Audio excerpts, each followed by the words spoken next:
with Stuart Brisgel and David Solomon every Monday, Wednesday, Friday, noon Eastern. You think about it, we rant about it. Listen to us live on Facebook. You know, when you thought the week was done, you didn't think you would find us knocking at your door again today. Thanks, David. Good knock. You know, David's in Montreal, back from his travels abroad. It's Toronto, that is. Toronto's abroad. Well, if we ever separate as a sure, what the hell? And I'm in South Florida, about to vacate for a couple of broadcasts, which I'll miss you, love you, but I'm sure David will got you covered. And we've talked about this topic, or part of this topic a few times. And it's now 50 years on the 23rd of June that celebrates the anniversary of Title IX. Title IX at its time was a landmark decision that in 1972 opened the doors for women. We're now 50 years later, and the equal access and equal opportunity exists. And now we're dealing with other parts of Title IX, which has to deal with combating violence against women. And now we're adding transgender to this ever so illustrious pile of crap. And why am I calling it a pile of crap being so disrespectful? And because I'm not. The same group of people that are vehemently against, Sports Illustrated swimsuit want to teach our 3-year-old children and 5-year-old children about sex. And it's about innocence. And I think this whole dialogue is a Marxist plan on literally removing the parents from the equation, and an attempt to do so at the highest level that has been going on for about 75 years or more. David, this is way outside our general topic of the day, but I think these are important cliff notes that I think will help people understand. Well, let's start from the beginning, okay? For those of you who are, Canadians are not really familiar with Title IX, but Title IX was put in, as Stuart said, in 1972. And the idea was, and it's a federal law that was signed that bars discrimination based on sex in education programs or activities that received federal funding. That's the key, the federal funding. And if you think about that, that's your public schools down to your sporting activities. And they're in, and one of the accusations made by the liberals on the left was that Donald Trump did not want to permit in Title IX, Stuart, the idea that anybody who identifies as a woman or identifies as a man, like there a lot of the rights that you're hearing and you're fighting with trans and what have you. Of course, a lot of that was muddled. Of course, anything Trump did was completely muddled, but he wasn't anti-gay and he wasn't anti-this. But where he did put pause and he said was, what are you doing about sports? It wasn't about the classroom. It wasn't about educational programs. It was about the playing field. And the Biden administration has decided to, this week, because they want to be woke, is that they're going to change it to permit anybody, and this is a piece out of the New York Times, that will permit transgender students to be part of Title IX, meaning that if someone says they identify as a woman, they have the same opportunities as a woman. Now, I'm not suggesting that this is a bad idea. I'm suggesting that you cannot take a roller brush approach with Title IX in this issue. The issue is women are dead against, as a whole, they're dead against of creating this new playing field in the. Hang on, let me finish, Stuart. Let me finish my point here. Okay, let me finish my point. We see this in the swimming pool. We see this on the playing fields. We see this on the ice rink. The second you bring in someone who says, I identify as a woman with male parts, the playing field changed. I didn't even say that it was a transgender. Identifies. You have changed the playing field. And Okay, but women, Stuart, the problem is that the athletes as a whole are saying that this is the end of women's sports. They've worked for 50 years to get here. There is a better equality. You look at the NBA, WNBA, the women's basketball. You look at other professional sports, women's professional sports would not be here without the collegiate and the high school levels of women having that opportunity. And Mr. Biden, you have killed women's sports in all right, America. I got to jump in, and I'm going to Of bring course this you do. right up. Of course you do. FINA restricts transgender women from And they got competing. crap for that, Stuart. And they You know got what? yelled at as being racist. Yeah, you know what, David? But they got it right. And I'm going to Agreed. tell you how they got it right. You see, listen, this whole issue is this whole support. First of all, what percent of the population would qualify as LGBTQ, XYZ? Yeah, Stuart, don't make fun of hang this. on, hang on. I'm not gonna adding in. take your- There's so much shit into this. It goes far beyond just the LGBTQ. It's all of these new XYs that they're adding into this, right?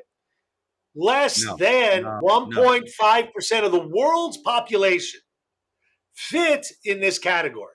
However, what percentage of women and men are there? About 50-50. No, if I'm a betting man. There's actually more women. I know. Statistically, I know. But as a betting man, let's just say the world split men and women 50-50. So now what you're doing is you're taking the rights of women that were well established before 1972 for education, right? But before that, 1963, even voting laws, right? Women's rights have been solidified in the mainstream for literally almost 75 years. However, these bills, these rules are for a class of people that most of which don't want the attention. I disagree. Most of which don't want to be involved in this. Stuart, no, I think you're going down a rabbit hole. Okay, because I got to tell you Rabbit hole? something. Good. Yeah, I like rabbit hole. Let me tell you something. If you take this, if you're talking on principle, I could tell you firsthand, and I hear it firsthand, that there's still discrimination towards the LGBTQ community, and I don't care what anybody says. I could tell you firsthand, it's still a tremendous amount of discrimination, and there needs to be a greater understanding and acceptance of this. However, and before, John, you call me now a socialist and whatever, you're wrong. That's not where I'm going with this. What I'm trying to tell the whole world here is that in a school, in a classroom, in an after-school program, treat everybody equally. I give you that. I don't care what you identify as. I don't care what it is. Everybody should be treated equally. But when you compete on the sports field, there is a reason that there is a men's division and a women's division. And even in sports, there are multiple divisions based on your quality of play. There's an elite, there's a lower, and there's even lower than that. If you look at college sports, the Division 1, 2, and 3. Stuart, come on, man. Hold on. The problem here is that we have categorized based on what, Stuart? Ability. Biological and ability. I could not play in the NHL today. I do not have that ability. I am male. I could theoretically try out. I do not have the ability.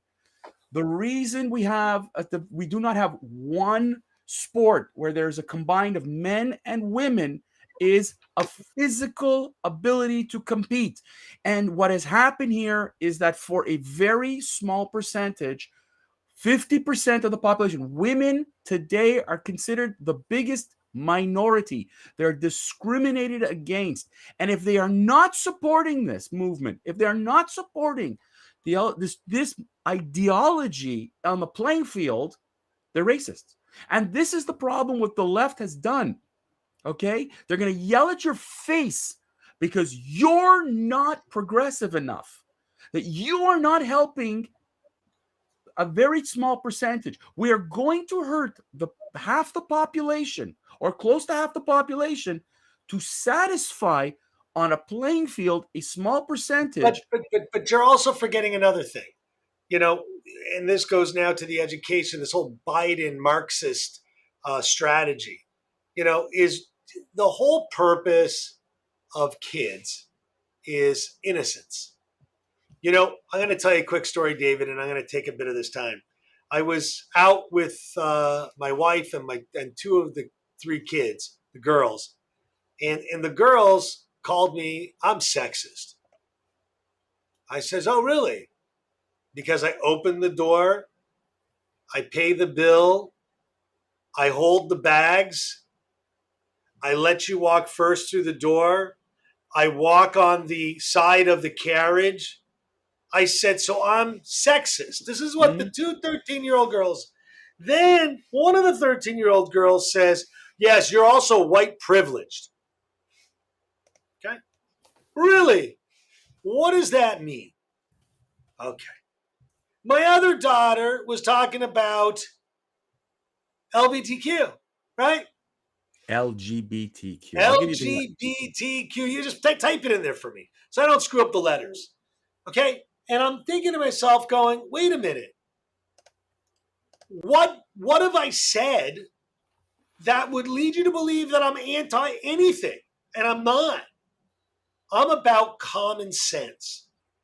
Well, I'm about common sense. It all depends on who you ask what common sense is anymore. Correct. Exactly.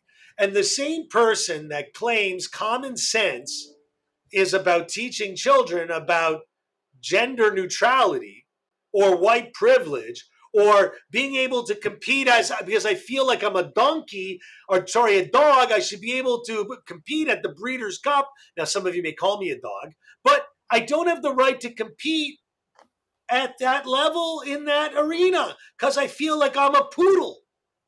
David, it is insanity because they need to take the smallest segment of the population that should not be discriminated against, but I shouldn't have to discriminate against the other 95% of the population. But that's exactly what they're asking for.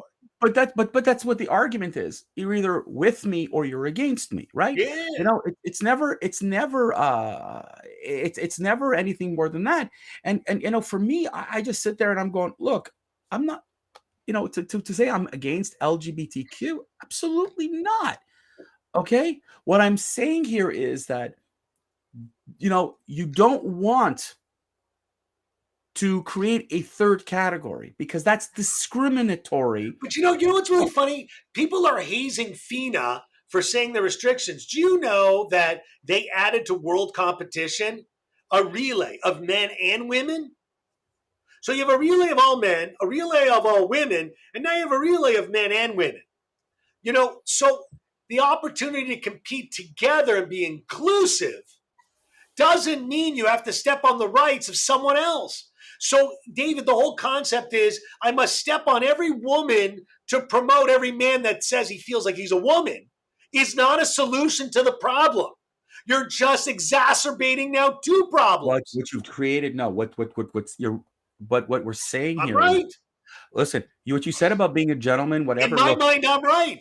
Today, of course, you're only in your mind. But today's generation has learned from the left and the woke that the moment you say something like this, you are anti-LGBTQ. There is this, someone came up with a formula that's so cockeyed that if I oppose an ideology, I'm a racist. Yep. I'm bringing a different opinion. I'm bringing a different suggestion. I'm bringing something to the table that is of concern to not only to me, but to LGBT, to women. And I'm being told I'm a racist. I'm discriminating against others. I'm not discriminating. I'm very concerned because I don't think that I don't think the playing field is fair. Again, in the classroom, I get it. On the playing field, I don't get it. And I'm seriously frustrated with that. David, that wraps our quarter hour. Well, and we're going to have to debate this issue yet again, I'm sure, soon enough. and maybe even sooner than you think, because this is going to end up at the Supreme Court. Mark Mhm. my words. And mark my words, I believe that you shouldn't be persecuting any group, right? But you also shouldn't be trying to redefine the anatomy and the human being as defined by science. I'm sorry. You're a man, you're a woman, you're a dog, you're a cat, you're a bear, you're a hippopotamus. You are what you are. All right, David, we're done. Stuart, listen, I want to tell you something. I want to wish you a wonderful week off. Ladies and gentlemen, need it. I know, yeah, I could tell. I'll be back here on Monday. We look forward to seeing you again. Have yourself a good long weekend. If you're in Quebec, enjoy the Saint Jean Baptiste. If not, Stuart, yeah, I can tell you need a vacation. Cheers, everyone. Have a